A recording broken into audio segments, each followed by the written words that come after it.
Hello and welcome back to semifinal one here, which has been off to a thrilling start between the New York Titans and the Austin Outlaws. New York taking the first game in thrilling fashion, 145-100, with a snitch grab by Frank Minson. We'll see if they can do it again and unseat an Austin team that is our back-to-back defending champions. I'm Ethan Stern. Joining me in the booth in 1 minute will be Noah Schwartz, but we'll get started without him because head ref Chris LeCompte is about to get us going.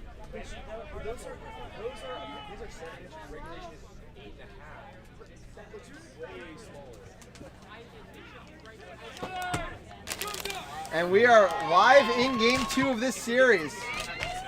Rowe gets the ball first and over to Bermudez. And as you're probably saying, Ethan, this game one, the Titans looked really good. Able to steal one from the Outlaws here. Ball comes back up top. Casey Irwin handling for the Outlaws. An errant pass there to nobody from the Outlaws, number 6. Ball's going to go out of bounds, losing Morella on it. She's going to give it to John Jackson. Here come the Titans.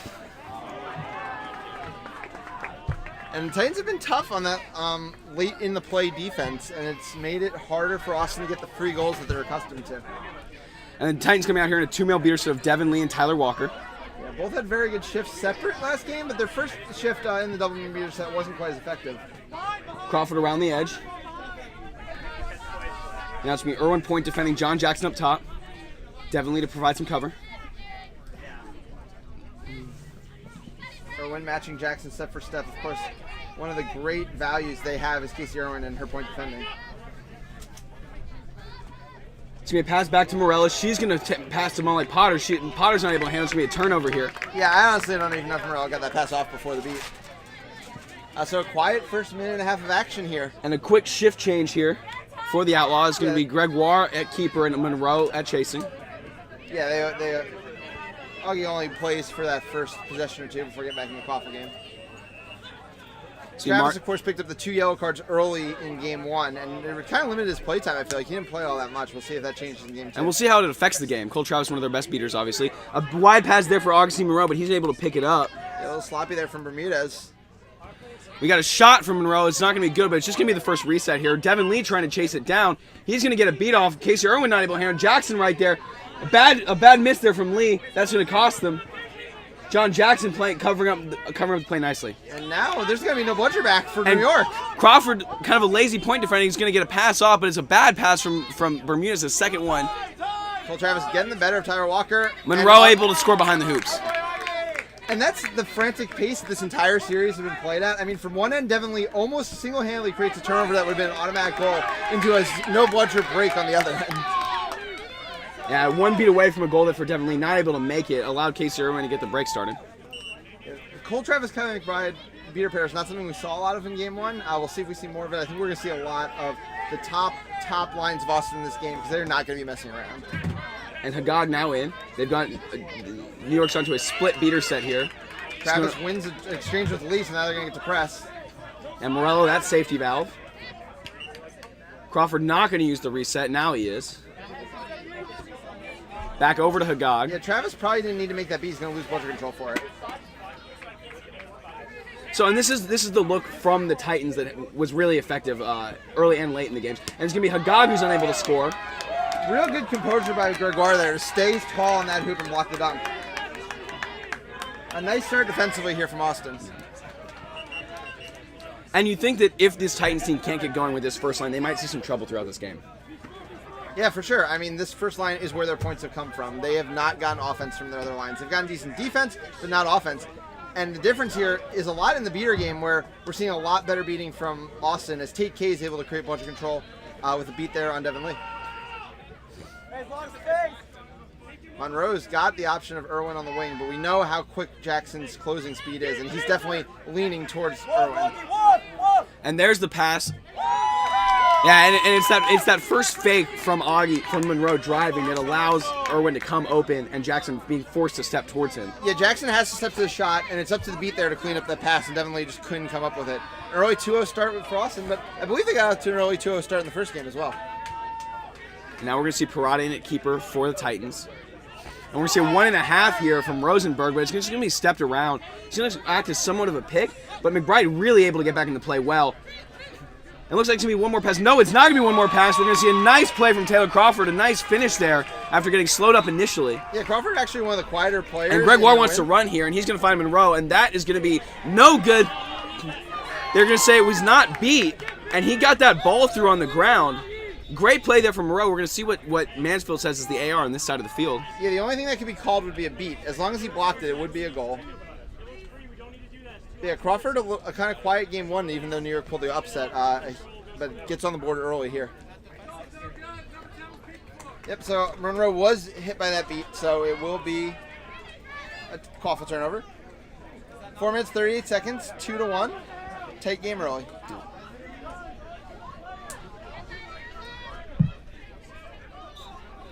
We haven't seen a lot of transition from the Outlaws so far this series. Do you think that might be something they look more to lean on? I don't know. I mean, it's not really their style. They're a collected team. And again, we're going to see a 1.5 from Rosenberg attacking McBride. Kay is going to act as a good defender there.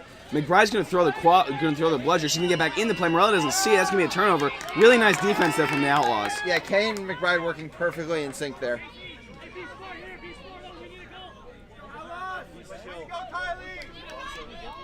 Hagag marking Augustine high. Gregoire with the ball. Austin content to play short-handed offensively. It's going to be a beat on the point in front of Irwin. Parada's going to step to Irwin way wide. Ball's going to go over. Monroe's going to come back in the play. Now we got a tackle from Taylor Crawford deep. He's able to punch that ball away.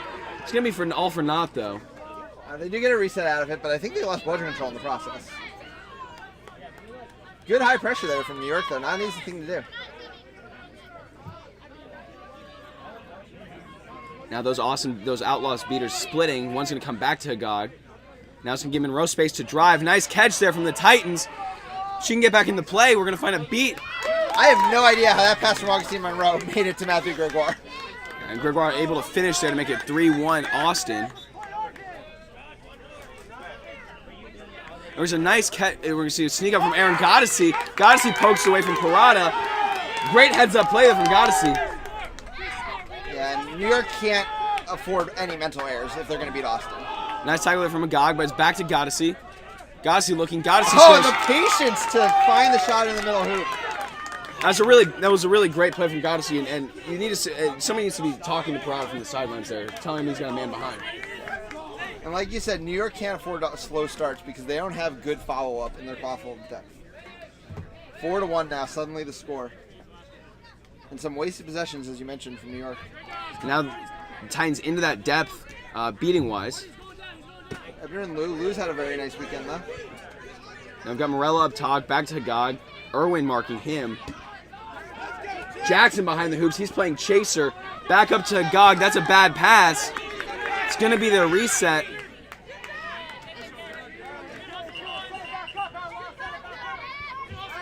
And yeah, we talked about Austin might not go as deep in the second game. We are at the 7-minute, 15-second mark, and we've still got Monroe and Bermudez and Irwin in this game. And another bad pass from Hagag as he's pressured by the beater.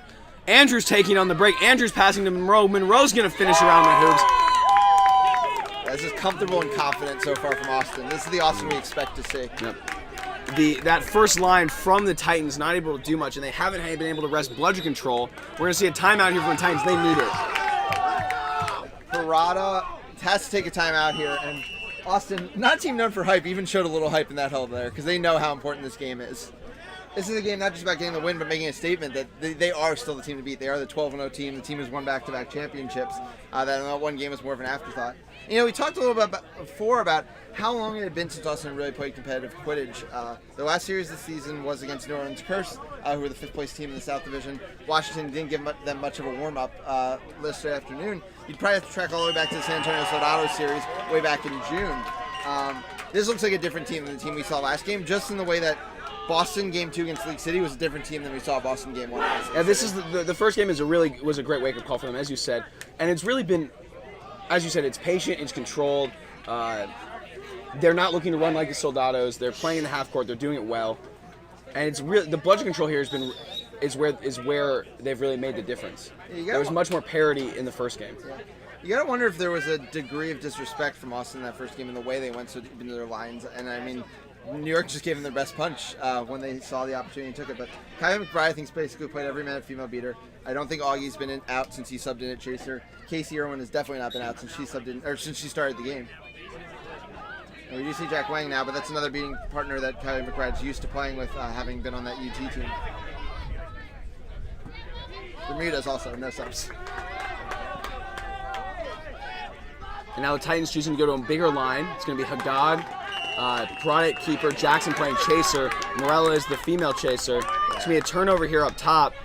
And this is the Austin we're used to seeing. Yeah, New York is being run off the pitch at the moment. The high press by these Austin beaters is just eating them up.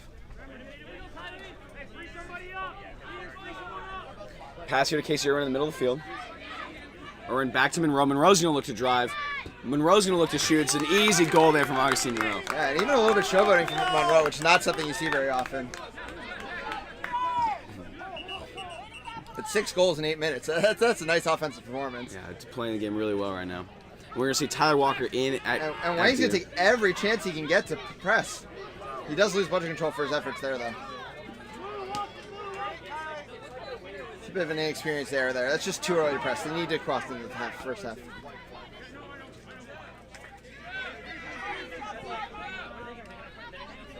We got Parada probing the wing. He's going to look to drive. He passes back to Jackson. Bermuda's on him behind the hoops. Hagag's going to pick it up. It's going to be a missed beat there. He's going to tap it back to John Jackson. Nice little play by Hagag, who's going to get the ball back now. Going to dish to Morel. They're really looking. They found Yada up top.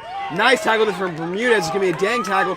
Really nice gang tackle. He finds a way to get the pass to Jackson. Jackson finishes through the top hoop. Yeah, I thought McBride's beat had hit the back of Parado as he was going down. Was that goal not called good? Looked like the goal was called no good. Okay, I did think Parado was beat. It was beat before. Big block there by Walker. It was Walker's second shift and Devin Lee's second shift that really changed the first game. And he's off to a good start here and almost creates a goal for Hagag.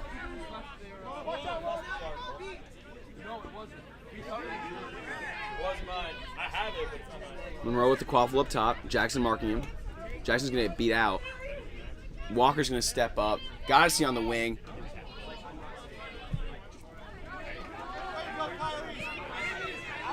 I mean, now it looks like New York's a little scared to go into their depth, bringing John Jackson back as a chaser. And I don't know if you wear your first line down here in this game or if you go for it in game 3, you know, after such a slow start. And Augustine Monroe hits another shot. He's putting on a shooting clinic right now.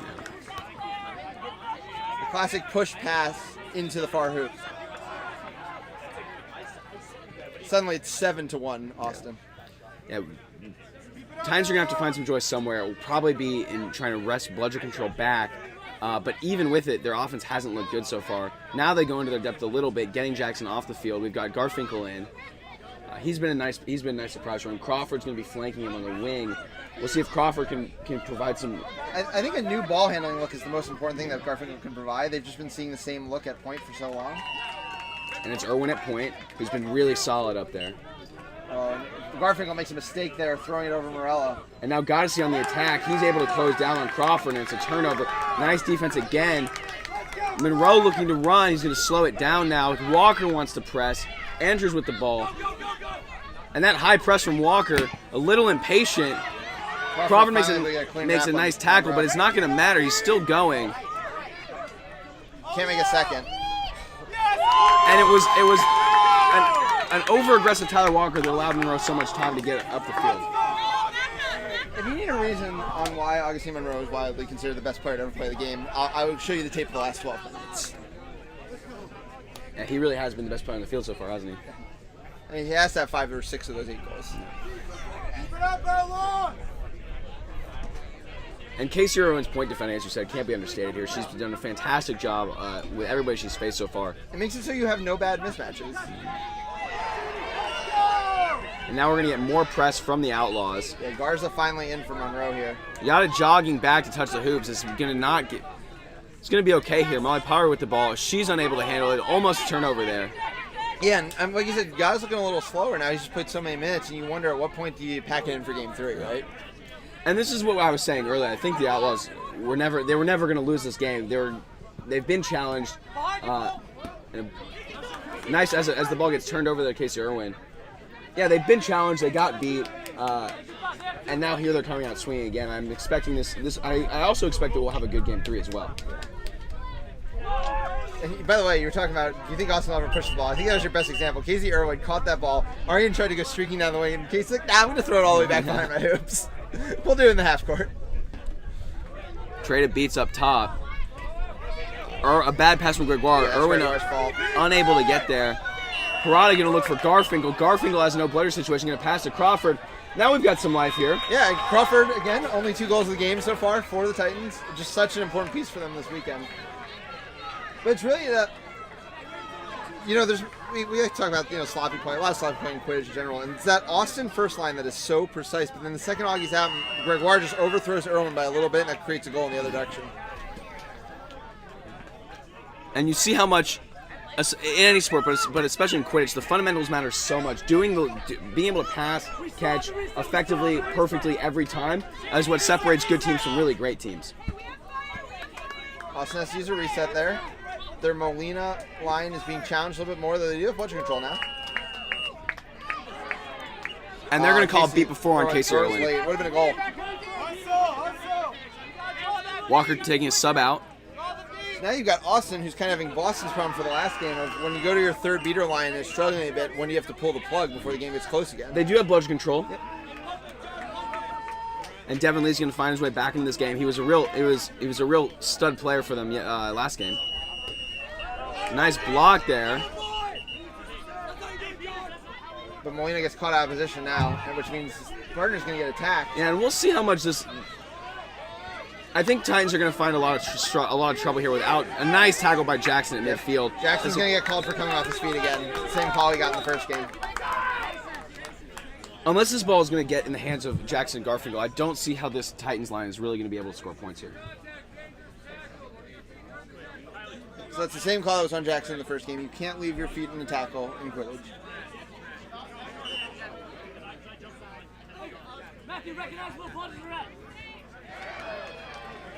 I believe all the bludgers are behind Gregoire here, except for his bludger on the right wing, which is going to be able to use to be beat out probably Molly Potter and Landon Garfinkel if needed.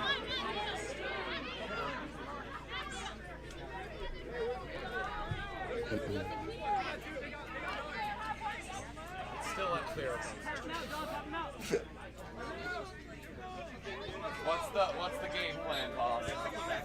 He's going to take it right up the middle of the field. Pass to Garza. Garza's going to find his way. Garza's going to score That's the easily. little things you don't always see. Like the fast break, you're usually expecting beater to just try to get in position for the primary player. Austin sees, hey, this passing option is the one next to our beater. Let's throw it to him, beat out Landon Garfinkel right there, and we'll go. And the other important thing is Gregoire takes up the only defender that has a play on him. He's able to go by Potter and then take on the only defender, occupy him before dishing to the open man.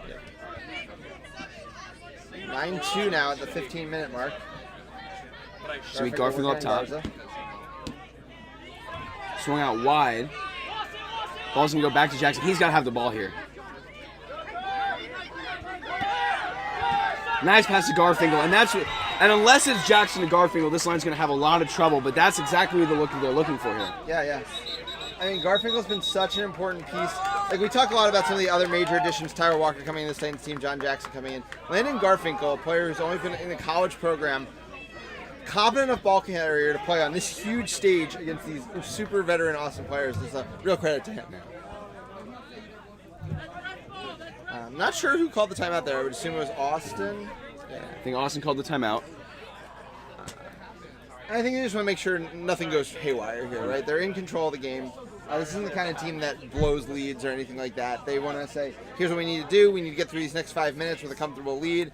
And then if we catch, we catch. And if they somehow catch, then we just got to keep going for it in the quaffle game. Mm-hmm. And what the Titans are going to have to do here is they're going to have to establish bludgeon control, and they're probably going to have to look to break a little bit.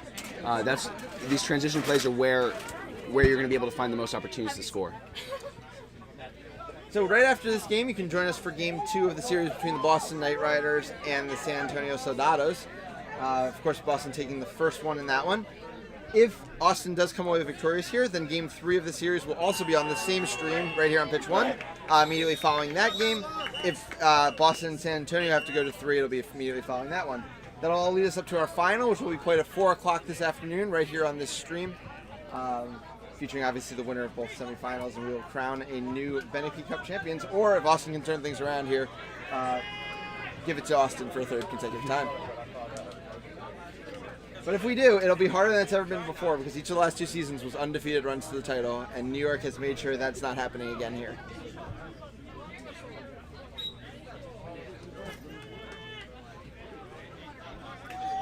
So the Tate K, Kylie McBride beater line, one of their top 2 pairs, along with Cole Travis, back in, kind of shows that Austin's not going to mess around here. And they're going to have bludger control out of this break with the quaffle.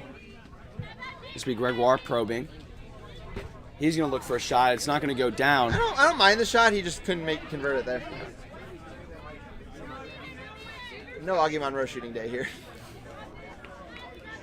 And now New York has an opportunity to pull this game back a little bit. Yeah. We actually see Steve Wilski, who's basically only seen in Snitch on Pitch beating, come in a little earlier here. But he did have a really good shift against Austin while secret beating, and maybe that's what his coaching staff saw here. And maybe they're looking for a different look at beater. Nobody able to establish much control. They go to a guy that they haven't seen quite so much. And a great tackle there from the 82. Janice Liu just left TK in the ground. That could be a series-changing play, though I think he's getting up on his own accord.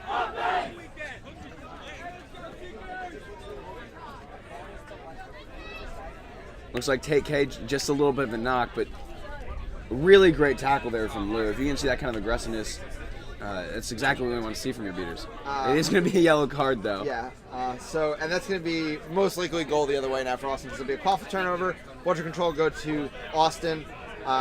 Steve Wilski will be alone out there with 1 bludger, and we know that Austin's not the kind of team that's going to mess around in a beater power play.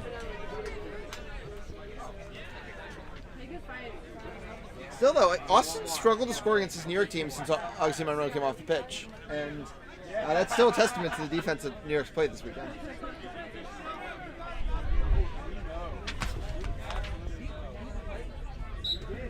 So Kay doesn't even have to come out of the game there.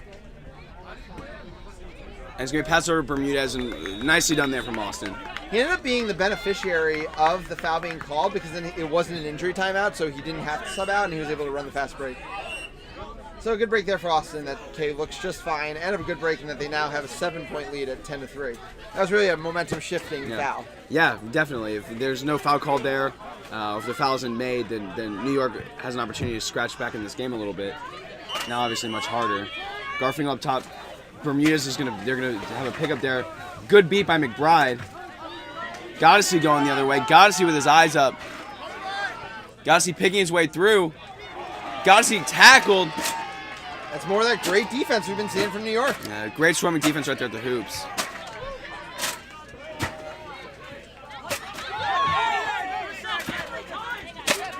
Another big tackle there from Liu on Tate K.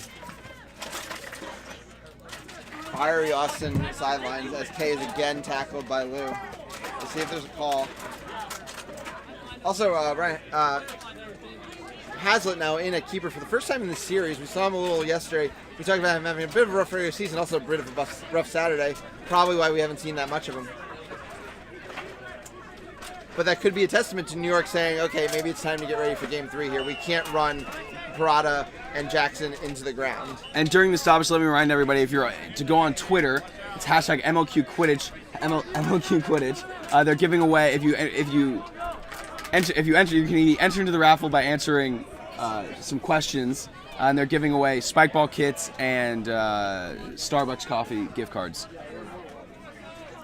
And on this restart, it's going to be Bermudez with the ball for Austin. They take K and McBride out there with bludger control. Godsey up top, Jackson marking him.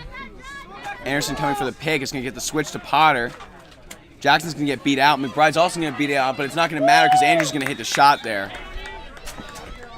Good use of picks there from the Outlaws. Looks like New York is going to get control here.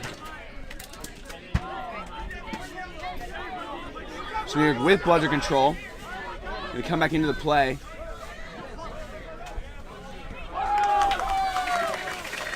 Haslett can't deliver there. So 1:10:30 at the 18-minute mark here. McBride and Kay have really been rock solid. Yeah, it's what we saw at Pan Am. It's what we've seen them from all season at Austin. They really dominated San Antonio's beaters in that series as well. And now we finally see Cole Travison as well, who also had a very nice first shift in this game. And I think that's the beaters we're going to mainly see from Austin for the rest of the weekend.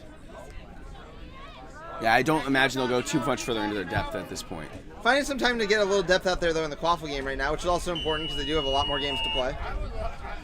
That's Quincy with the ball now on the wing. He's going to make a move. He's going to pass to Andrews. Andrews is going to shoot. Andrews is not going to score. It's picked up behind the hoops. Can't convert.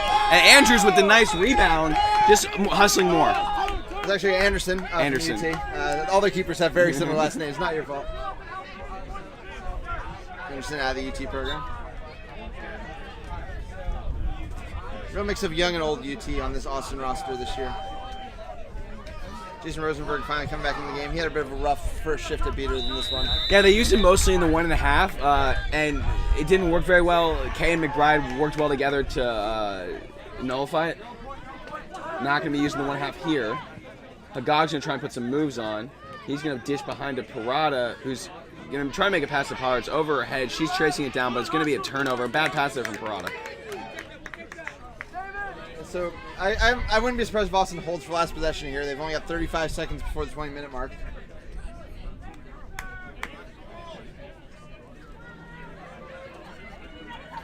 Interesting that Irwin's going to come back in the game here. You think that they might want her a little bit more rested for next game. Especially with the finger injury she's sustained.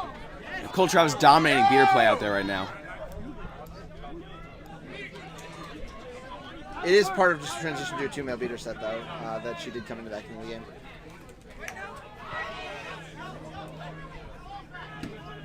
Rosenberg beat out there. There's going to be no bludgers here in support. Yeah, I think this is going to be a double bludger turnover. Illegal claims of immunity.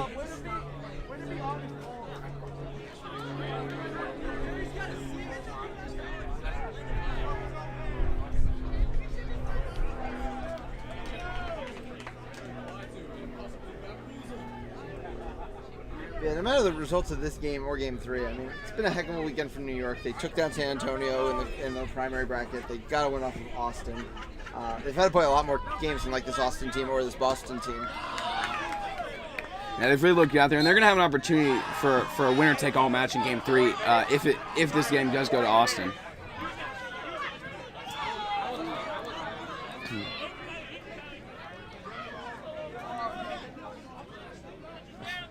Mike Lee has to force Tyler Walker off the pitch there before he gets a foul, which he's probably getting pretty close to.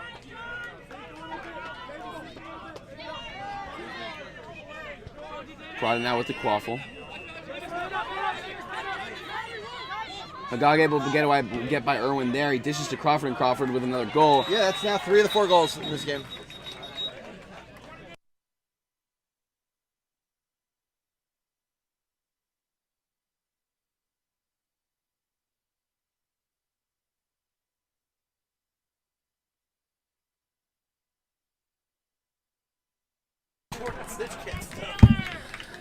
So another reminder, hashtag MLQ Quidditch Championships. If you use the hashtag, you'll be entered into a raffle. Answer the questions, you'll be entered into a raffle for spike ball set or Starbucks coffee gift cards. Hashtag MLQ Championships. I apologize. That's hashtag MLQ Championships. So Austin with a pretty dominant lead here, 120-40, going into Snitch on pitch. The set score is going to be 190. Long hill to climb here for New York, but a Snitch grab might give them some life. We'll see what they come with. We'll probably be seeing Andrews for Austin, followed by Gramichael from Texas A&M, from the Texas A&M program. And it has been, earlier this game, it was Minkle for New York earlier this series. I imagine we'll see Ben Fernandez here to start for the Titans. And there's going to be a 2-male beater set with the Snitch on pitch here for the Outlaws. They're going to really look to dominate it.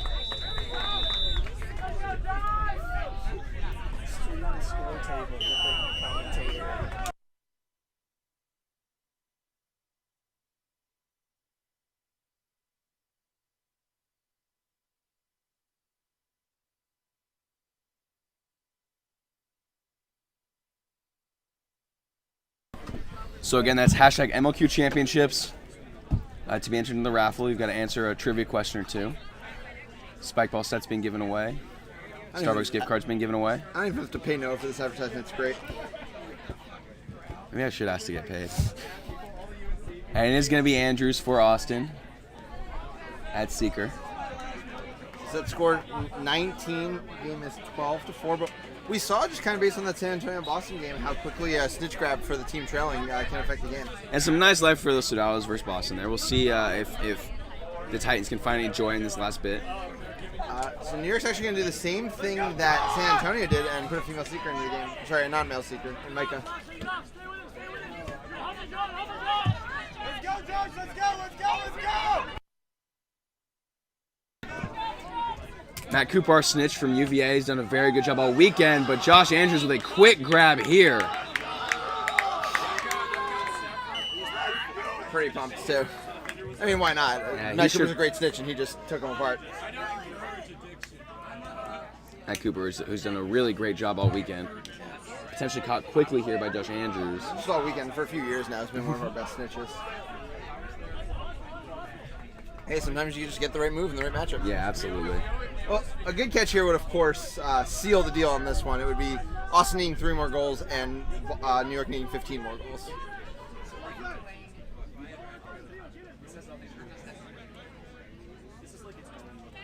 The refs and Snitch discussing it here. No discussion.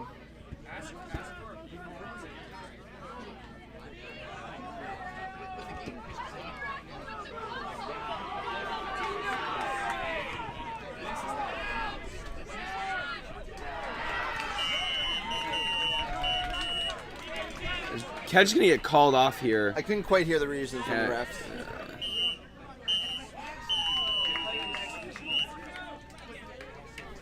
So, score stays 12-4.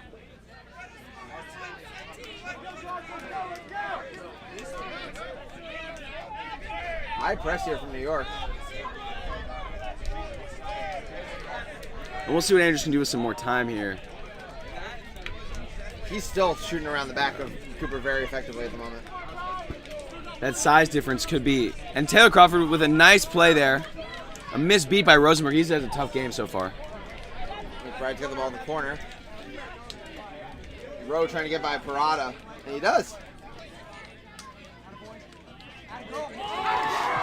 And the patience there from Aaron McBride to let the flying hand go past on a pump fake and deliver it through the middle hoop.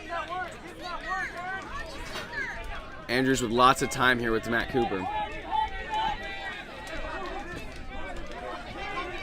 Hagai looking for some space. He dishes to Morella. She scores.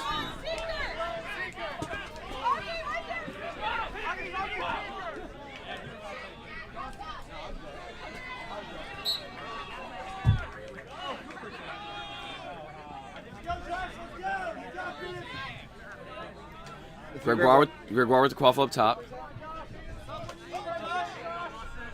Titans with bludger control here. Devin Lee's going to look to work. Devin Lee's going to get beat out. It's going to be a double beat. Nice little kick beat there from Lee on Monroe. Yeah, and Augie Monroe's come back in the beater game, which he does do in secret beating situations, but honestly, I kind of just want him in there to score a few goals and get this game over with if I was Austin. Beat out. Titans, Lee and Ebner doing a good job here with bludger control.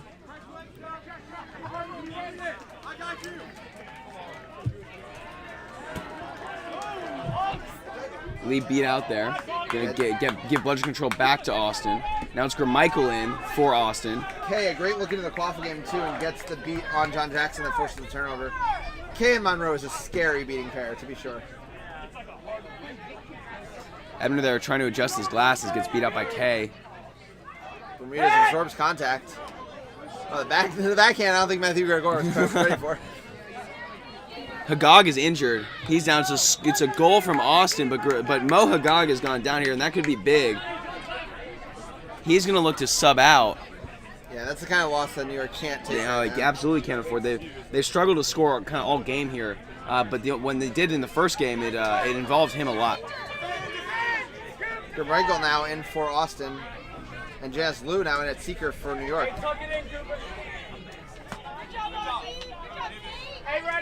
New York with and Augie Monroe are having a dominant shift right now, Peter. Absolutely. And New York with the quaffle. There's going to be a pass behind the hoops. Jackson's going to get beat out by Tate K. Lee with the ball up top. He's going to go to 99. He's going to pass to Morello behind the hoops. Nice. It's a shot there from Morello. She's unable to convert. Picked up by Casey Irwin. Michael all alone with the snitch. His hand sneaks around, unable to get there, though. Anderson with the shot goes right to Morello. Morello able to stop the shot there.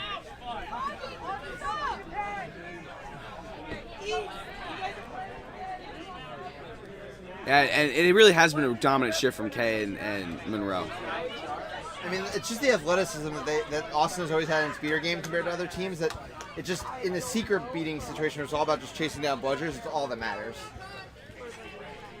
As Josh Anderson does come back in for Gerber Michael. And Morello with a nice tackle on Marty Bermudez up top there. Anderson's the kind of guy, though, I think you want in this kind of situation. A big driving keeper. And he finishes over Morello there.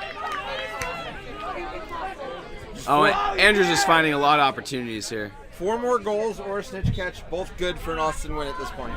So a snitch catch will end it.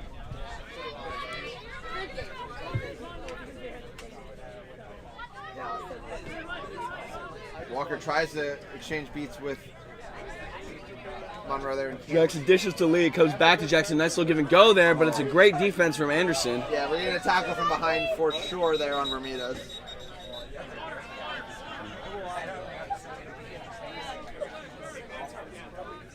Fair weather fan. So Bermudez jogs to the box to tackle from behind.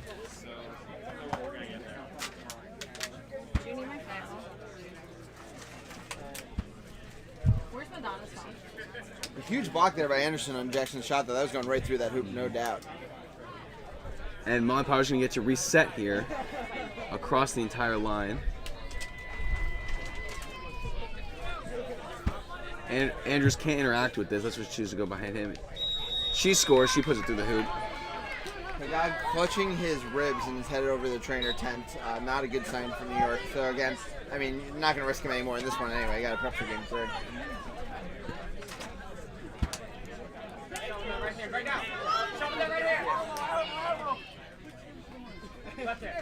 Austin with the quaffle. Andrews with plenty of time at this snitch.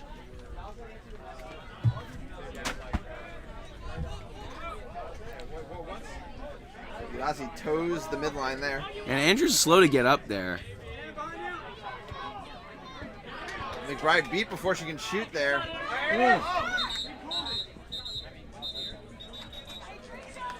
Looks like there's a pull from Andrews. Right after going down a little bit hard, he's able to come up and make the catch. But you can tell a seeker who takes a lot of pride in his catch and is usually very loud about it. Clearly hurting over there. Yeah, a little bit slow. We'll see a little bit later, I guess, if he's okay. I'm sure he will be. The series really starting to take its toll on both teams, and I mean, meanwhile you got Boston over there licking their chops at that. Boston with a game coming against the Soldados, a series they're dominating so far. Catch here would end it. It would put Austin at 195. 195-60 would be the final. And the catch is good, which means Austin will not up this semifinal series at 1-1. And we will have it all to play for in Game 3, which will come right after Game 2 of the Boston-San Antonio series. We'll be back with an interview with the Austin players, and we will join you for Game 2.